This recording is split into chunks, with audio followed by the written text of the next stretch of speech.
menanamkan keimanan, menanamkan pemahaman seperti tadi, gitu ya, supaya tidak mengikuti jalan hidupnya orang-orang kafir, perlu disampaikan.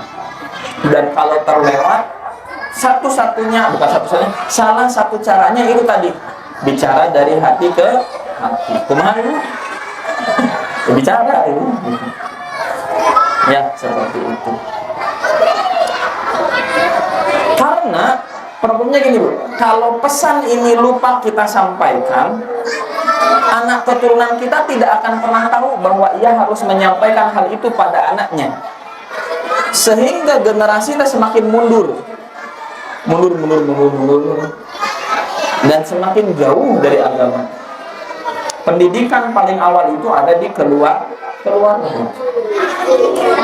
Kedua, adapun hal-hal yang bukan menjadi ciri khas mereka, bahkan merupakan hal-hal milik bersama semua manusia, seperti mempelajari industri yang sangat bermanfaat, membangun kekuatan, memanfaatkan apa yang dibolehkan Allah, semisal perhiasan yang telah dikeluarkan untuk para hambanya, memakan hasil-hasil bumi yang baik.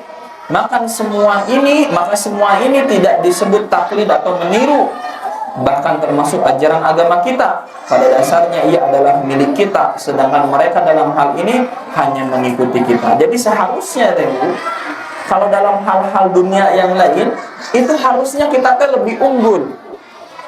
Jadi hilangkan pikiran bahwa orang Yahudi diberikan kelebihan oleh Allah. Tidak. Justru kita lah yang oleh Allah dijadikan umat terbaik. Kuntum khairu ummah ukhrijat linnas. Asal syaratnya kita lakukan. Kalian adalah manusia, umat terbaik yang dikeluarkan oleh Allah untuk manusia. Asal syaratnya diikutin apa? Ta'muruna bil ma'ruf wa tanhauna 'anil munkar. Asal kalian memerintahkan pada yang ma'ruf dan mencegah dari yang mungkar. Nah, problemnya kita tidak sampaikan ini. Ibu anak sekolah SD supaya apa? Supaya dapat ijazah. Supaya dapat ijazah biar bisa masuk SMP. Masuk SMP supaya apa? Biar dapat ijazah. Dapat ijazah SMP buat apa? Buat masuk SMA. Anak masuk SMA buat apa, Ibu? Buat dapat ijazah. Dapat ijazah buat apa? Pilihannya jadi dua, kerja atau kuliah. Kuliah untuk apa, Ibu? Untuk dapat ijazah. Ijazah kuliah untuk apa? Pilihannya jadi dua lagi, kerja atau S2. S2 untuk apa, Ibu? Untuk dapat ijazah. Gitu terus sampai masuk kubur gitu. Hilang esensi untuk mencari ilmunya. Hilang keutamaan untuk memperbaiki kehidupan, memperbaiki generasi dengan menanamkan ilmu yang luar biasa pada anak keturunan kita. Ibu lebih khawatir mana? Lebih khawatir anaknya tidak naik kelas, tidak dapat ijazah, atau lebih khawatir anaknya tidak bisa di satu bidang? Hah?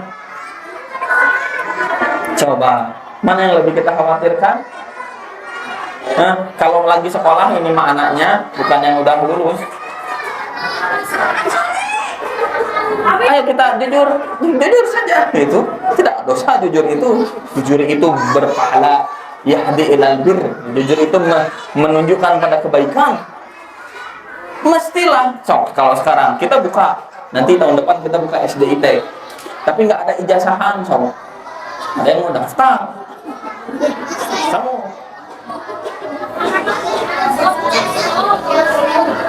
kita itu pengennya TK, dari mulai TK, SD, SMP, SMA nggak ada ijazah semuanya.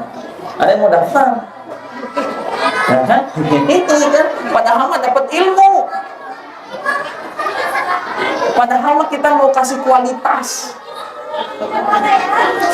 Nah, maka soal keimanan ini akan merubah cara kita memandang kehidupan.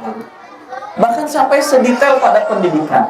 Padahal kita lagi ngebahas jangan mengikuti orang-orang kafir.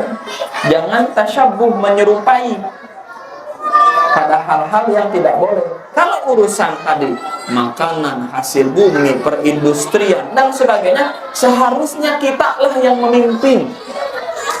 Kata ibu, silahkan dibuka foto bangsawan-bangsawan perempuan di negara Eropa di tahun 1100, 1200, 1300 Masehi, 1400, 1600 Masehi. Silahkan dibuka. Maka kata ibu akan melihat mereka pada pakai kerudung. Itu bukan budaya mereka. Itu Islam yang mewarnai kehidupan orang-orang kafir. Dan kita harus mengembalikan zaman itu. Karena Allah titipkan bumi ini untuk siapa? Untuk orang beriman memimpin di dalamnya. Sedangkan kita hari ini membiarkan anak-anak kita menjadi budak, menjadi buruh, bukan menjadi pemimpin. Karena itu semuanya harus jadi pemimpin, saya yang ikutin. Sampai bentuk anaknya jadi pemimpin, biar nanti takdir Allahnya yang ini jadi pemimpin, yang ini yang mengikuti pemimpin yang baik.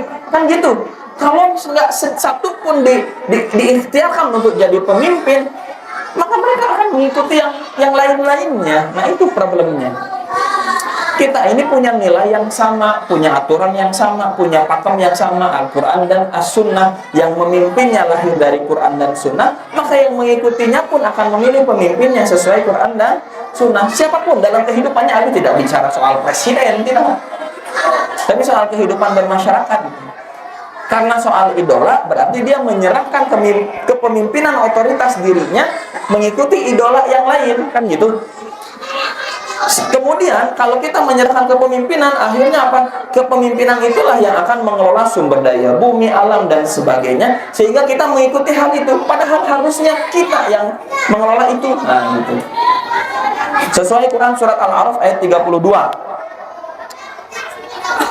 Pembahasan terakhir hari ini. A'udzubillahi minasyaitonirrajim.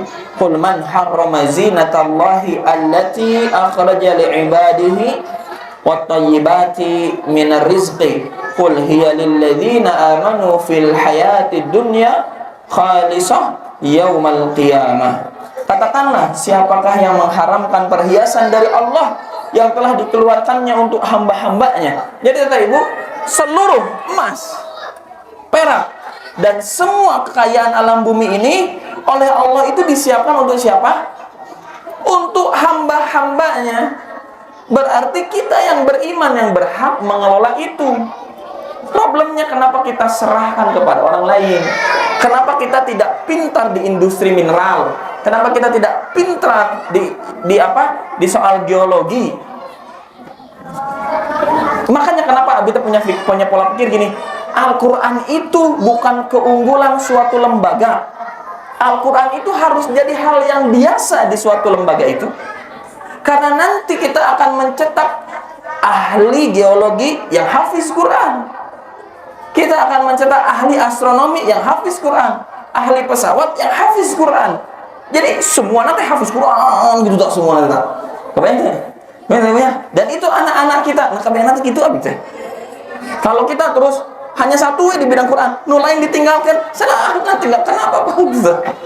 Nanti dikuasai orang lain lagi, dikuasai orang lagi. Sedangkan Allah siapkan itu untuk kita, kita harus mikir. Afala taqilun. Nah, kesana mikirkan itu, biar kita bisa unggul gitu kan. Katakanlah semuanya itu disediakan bagi orang-orang yang beriman dalam kehidupan dunia, khusus untuk mereka saja pada hari kiamat tuh. Jadi oleh Allah disiapkan memang untuk orang beriman. Maka sekarang waktunya orang beriman untuk terbangun. Orang beriman tidak terlena dengan mimpinya. Orang beriman tidak lagi menunggu kaisar piningit. Di antos-antos saha nu bade nyelamatkeun orang beriman teh nya saha sok atuh muncul ya abi tos menderita. Ciptakan dari keluarga kita gitu tah. Lahirkan dari keluarga kita gitu. Dan ibulah yang paling pertama akan menyentuh peradaban itu. Ibulah yang akan ngusapan bayi, ibulah yang akan memandikan, ibulah yang akan mengajarkan bicaranya. maka bicaralah yang lembut, ajarkanlah yang baik, arahkanlah pada keimanan. Kalau itu semua sudah terlewati dan kita dalam masa kealpaan, bicaralah dari hati ke hati. Itu saja untuk sore kali ini. Insya Allah besok kita semua belajar di masjid untuk pertama kalinya. Atur nuhun, jazakumullah khairan, barakallahu fikum. Aku qouli hadza wa astaghfirullaha wa lakum. Assalamualaikum warahmatullahi wabarakatuh.